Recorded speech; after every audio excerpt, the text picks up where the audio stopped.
Hello, everybody. It's Marcy from wavesofcommunication.com.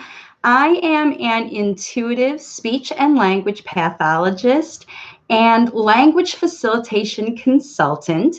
And I am here today to come live to do another episode of Language Facilitation Q&A. And I have some comments, some questions that I have received from people who are viewing on YouTube and previously on Facebook too. But I'm going to focus on YouTube today because here I am live with you all. So thank you so much for joining me. If you have a question for me today, please post it in the comments of this video. I'm going to be scrolling and watching the comments while we're going along. And if you have a question, I'll be happy to answer it for you or do my best. I'm able to answer questions about language facilitation because for 30 years I worked as a speech therapist in about every kind of population in the United States you can work, from zero kids who are baby and newborns all the way up to my oldest client was 106 years old.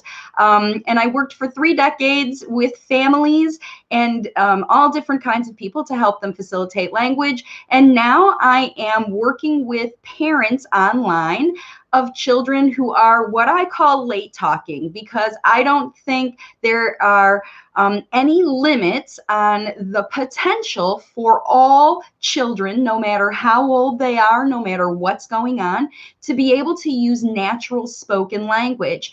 And I took that theory to the test and developed a program where now I have more than 100 families all over the world who have worked with me, invested their time and energy, and they are my clients as language facilitators, and they are all helping their children learn how to use natural spoken language themselves. I don't see the kids at all. And so my mission is to help as many parents as possible teach your children how to use natural spoken language. And I do that via my Waves of Communication platform. I have a YouTube channel here with more than 200 videos. So I would be so happy if you would subscribe today, and be sure to hit that notification bell and make sure it's wiggling for you, because I'm going to start coming live on YouTube more often. I've had a wonderful response from the people who are watching my videos, and I have spent a little time doing some other projects with getting my book written. Here's my book. It's called If It Isn't Fun, It Isn't Fun. Teach Your Child to Talk Faster Than Speech Therapy. This is available on Amazon, and there's a link in the description if you want to get it. But I've realized that just by sharing information, parents all over the world who aren't even paying me to work with me, they're helping their kids learn to talk, and naturally, without prompting, the natural speech that's inside their kids is coming out. And it's just phenomenal and wonderful and so empowering for me to have so many families see success with these strategies that I decided to make it available to everybody, no matter how limited your ability is to access. I want to try to provide this information in all different kinds of ways. So I have my book. I also have a very active Facebook group. It's called Language Facilitation Resources for Parents. It's over on Facebook. I post in there every day with information about language facilitation tips and tricks. In fact, today is Look for Circles Day, and there's a wonderful post over there on Facebook to talk about how to use finding shapes, finding circles to facilitate language with your late talking child. I have videos in my YouTube channel about how to reach and teach your child if they are completely nonverbal, if they're not even really paying attention to you when you talk, if they're using behaviors for communication. All of those things are able to be overcome when parents teach their children to use natural spoken language. And that's what I'm here to do. So today I'm doing a live Q&A episode. And like I said, if you have a question, go ahead and post it in the comments. But the first question I'm going to talk about came last week from someone who watched the replay of my Q&A that I do on Facebook every week. And it's from somebody who actually is in my program. She has been a member of my independent study course. So I have an independent study course where it just teaches you the whole way through and you don't work with me. And one of the tricks that I tell people who are enrolled in my course is to find me when I go live and ask me questions. And that's how you get to have a little extra coaching on top of the independent course. So if you decide to join one of my courses or read my book and you have questions for me, these live Q&A sessions are going to be a great way for you to get some free coaching and find out more about your child. So I'm happy to answer questions to the best of my ability. The more detailed your question is when you post it, the better I'll be. And if you're watching this on the replay, please, like I said, hit the notification bell so you know when I'm going live, and follow me on Facebook because I post over there as well. And even if the video's over and you have a question that you might want me to address next week, post it in the comments now, and I'll save the questions and post, talk about them on the next week's video. And the more people who watch, the more kinds of questions we'll have from people, and the more kinds of strategies will come out to all of you. So please share this video with other people you know who have ideas or questions or concerns. Maybe your speech therapy experience is less than you hoped for, or you don't even have speech therapy available to you, and you're looking for some tips and guidance for your child specifically. These live Q&A videos are the place for you to get some extra help from me. All right, so let's get into the first question coming from BJ. Sorry, I talked about all that because I just want everybody to know that how accessible this is for you, this help. All right. Getting into the question, her first question, she's in my program, so she's receiving a lot of coaching about how to get her child talking. And interestingly enough, that's not what the question is. Her question is about her child is in a habit of mouthing objects. So I'm not really sure. I only kind of got a really quick question about that. So sorry, I'm moving the camera. The basic strategy for any time there is a behavior that your child is exhibiting that you are noticing is not usual or not something that you prefer them to do, and it's a pattern. So whenever I hear, I wish my child could stop doing X, like mouthing toys, the answer or the question I always ask back to the parents, and the question I will ask you if this is a situation in your life, is why is your child mouthing toys, right? When your child gets past certainly past 2 years old, they're mouthing objects for a reason. When little kids, especially as they start to get teeth, you have to think about, are they mouthing objects in a way that they're cutting teeth? Are they chewing and biting on things? Are they licking things to feel the texture of the thing? Are they putting the whole thing in their mouth and multiple things in their mouth? These are all different behaviors of mouthing objects. Some kids pick up objects and mouth them just to explore them. So they'll pick up just pretty much anything and stick it in their mouth to try to explore it. And so all of these reasons for a child to be putting something in their mouth is what you have to understand why. Another reason that I wanted to point out that children mouth objects is if they have any kind of ear, nose, and throat problems. If your child has had chronic ear infections, or if they have throat problems, allergies, this time of year, a lot of post-nasal drip going on where your kiddo could potentially have a sore throat. They may be mouthing objects and sucking on them, especially if they're sucking on things. That's a real good indicator that there could be something going on in the throat. Because again, children mouth things for a sensory reason.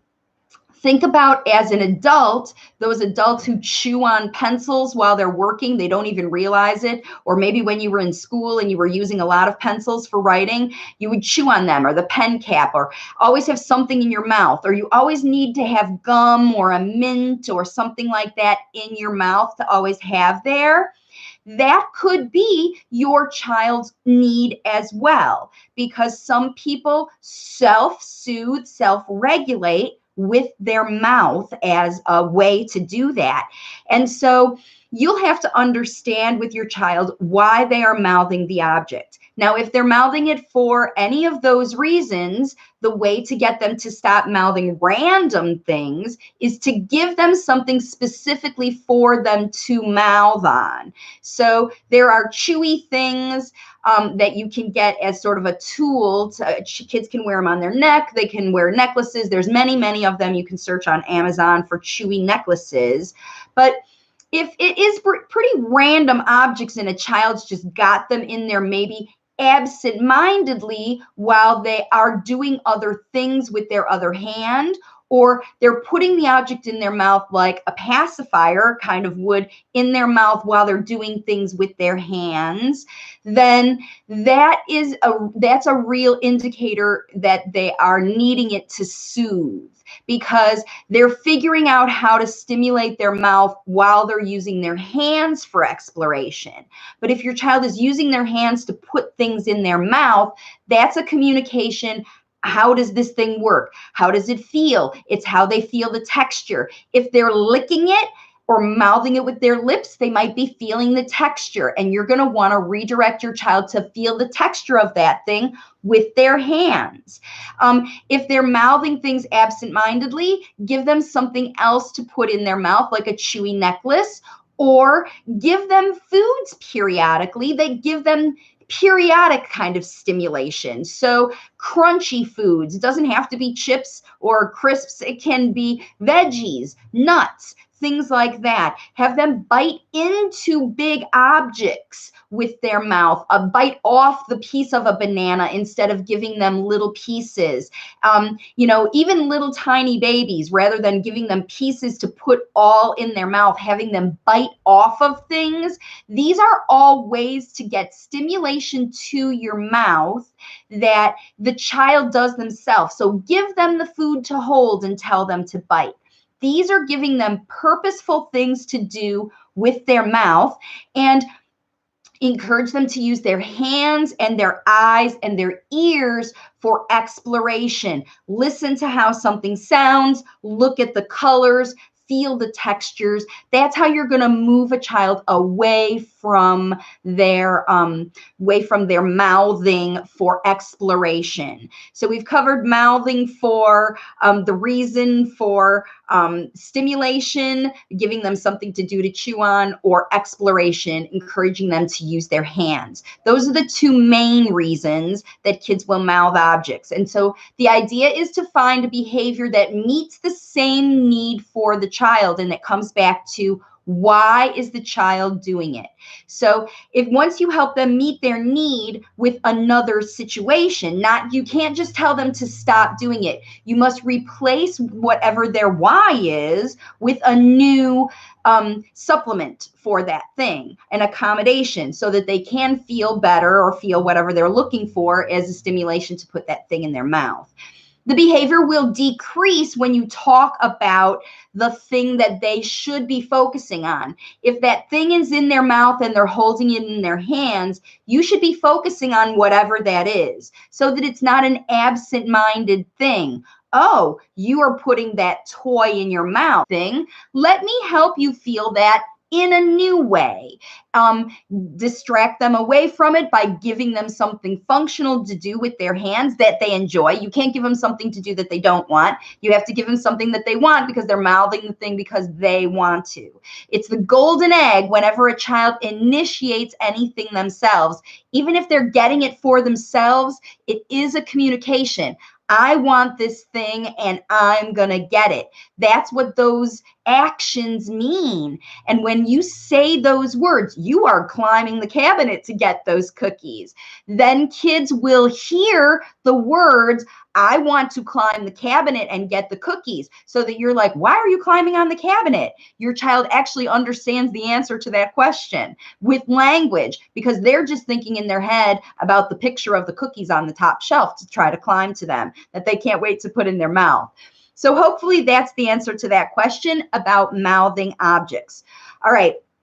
And then same mom, VJ, posted another question about writing. Her child doesn't like to write, and how can I help facilitate kids who don't like to write? Again, writing is a behavior, but it also is a communication, and the refusal to do any behavior, whether it's writing, using, following directions, potty training, coming when they call you, anytime you believe a child understands what you're saying or telling them to do, because obviously they can't do it if they don't understand exactly. So that's the first thing.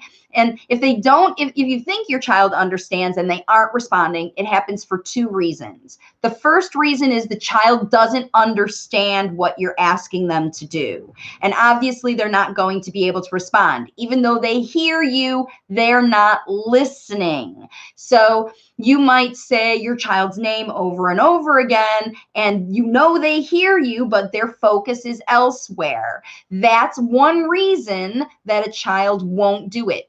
Otherwise, if your child is looking right at you and you tell them to do something and they hesitate, even if they just hesitate, it means that they don't feel confident that they are able to do that task without your help.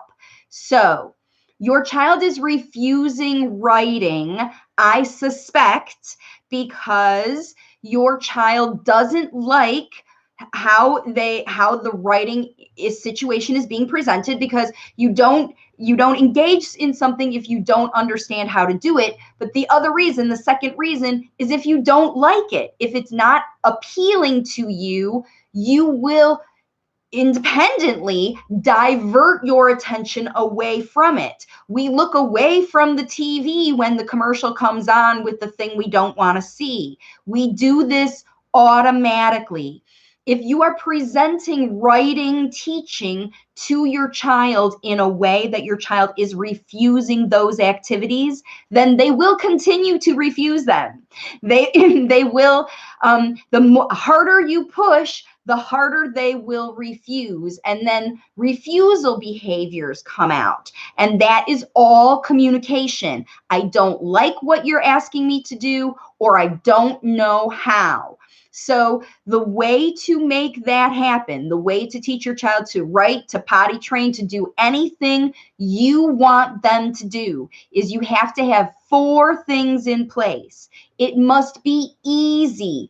The task you ask your child has to be so easy that they can do it 100% of the time with your help. So come here and hold my hand while you hold your hand out. That easy. It must be so easy your child can comply with step 1. So if it's hold this crayon, take this crayon from me, just take the writing implement and hold it in your hand. If that is step 1 for you, that is where you have to start. Because if your child refuses anything beyond if your child won't hold the crayon in their hand, how are they ever going to write? So you must start at step 1. It must be completely easy.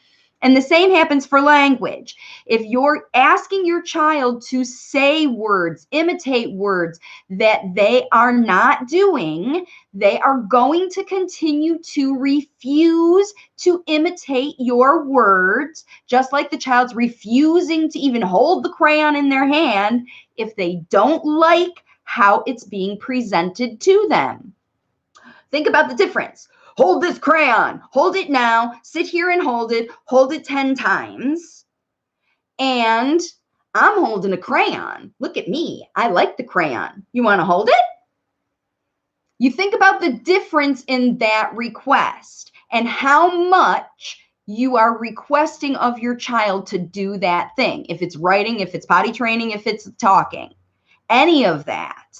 If it doesn't seem like something your child can do subconsciously so easily, that's not step 1. Step 1 is so easy. The child can comply 100% without prompting.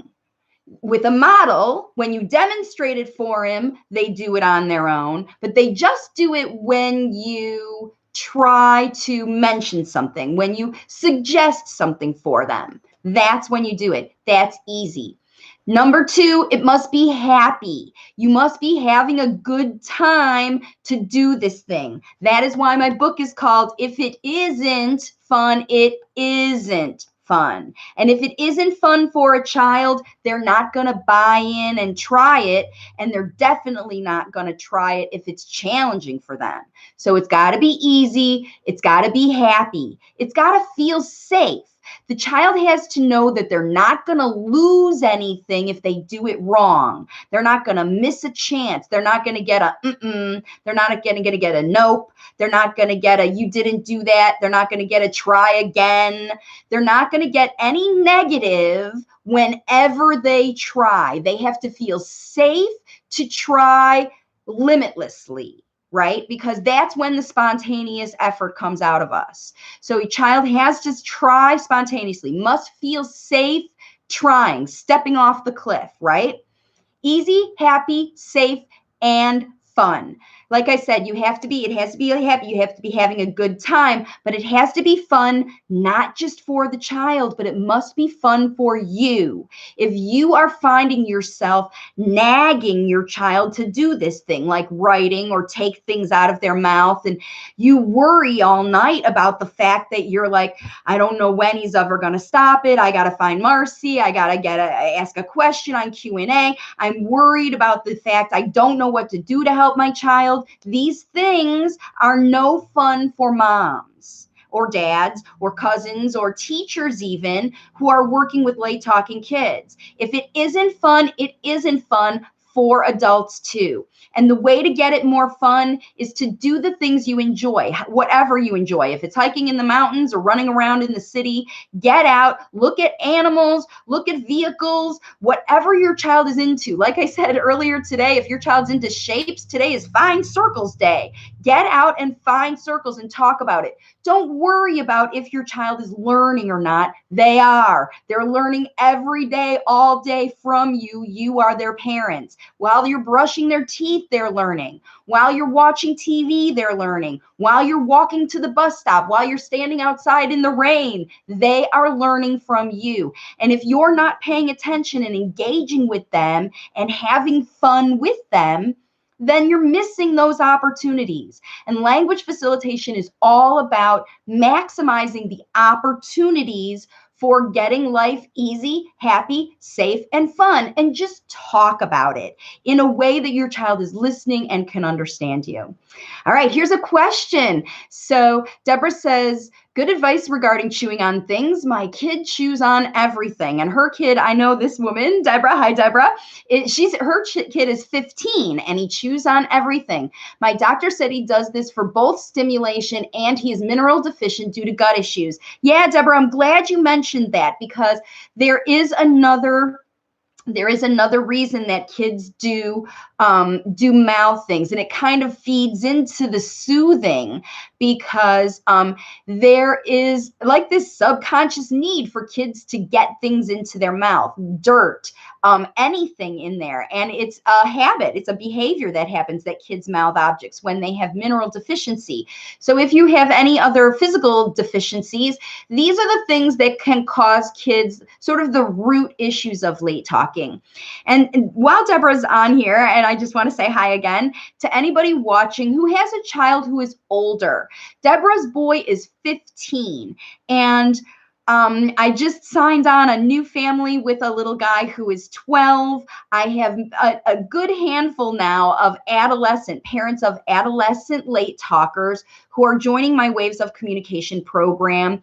And the consistent thing that I hear from these moms of kids who are older than 6 is pressure towards using an alternative communication system because your child will never talk. Like, it's too late, they're not wired, these other systems, you're wasting time, kinds of thing. And I just want every mom who's watching this to know if your child is older than 4 or 5 or 6 or 7 or 10 or even 15, and they're using words, but it's not functional language, or they're making sounds and stuff's coming out of their mouth and they initiate communication with you, it is not too late to teach them how to use natural spoken language. In fact, the woman I just signed up today for my program, she's in the UK, and she has a 12-year-old who has been in all kinds of different therapies, and his mom has been,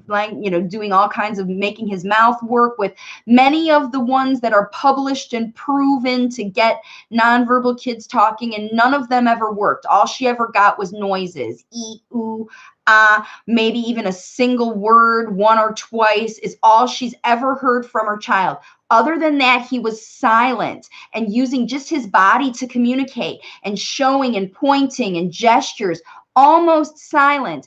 And she took the Swapping the Prompting Challenge on my YouTube channel. You can find it in the playlist that is Get Started with Language Facilitation here. So if this is the first video you're watching, the next video you should go to is that playlist and watch those videos there and see. It's kind of like a mini course to get you started with it. And this woman 2 months ago took my Swapping the Prompting Challenge and never stopped language facilitation. And she on the phone told me today, she's in the UK, she told me today that her boy is saying, "I love you" to his family.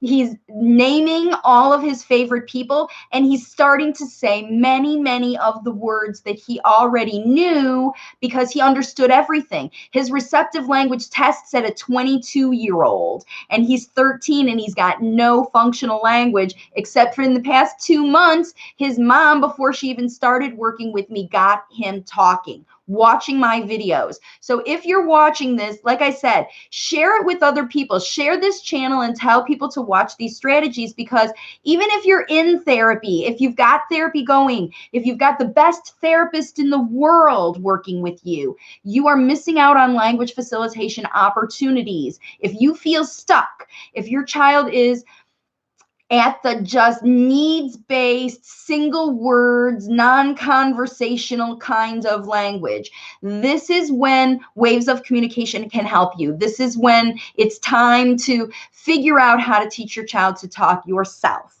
And that's what we do. So thank you, Deborah, for your comment. Thank you, everybody, for watching. Please give this a like. I'm going to be doing more live on YouTube. So do hit the notification and the wiggly bell thing. And I have all my graphics on here because I'm live, but I love coming live. I love talking to families and solving their problems. It's fun for me, and I am very, very excited to have more and more people following my profile and my pages my platform, my Waves of Communication platform.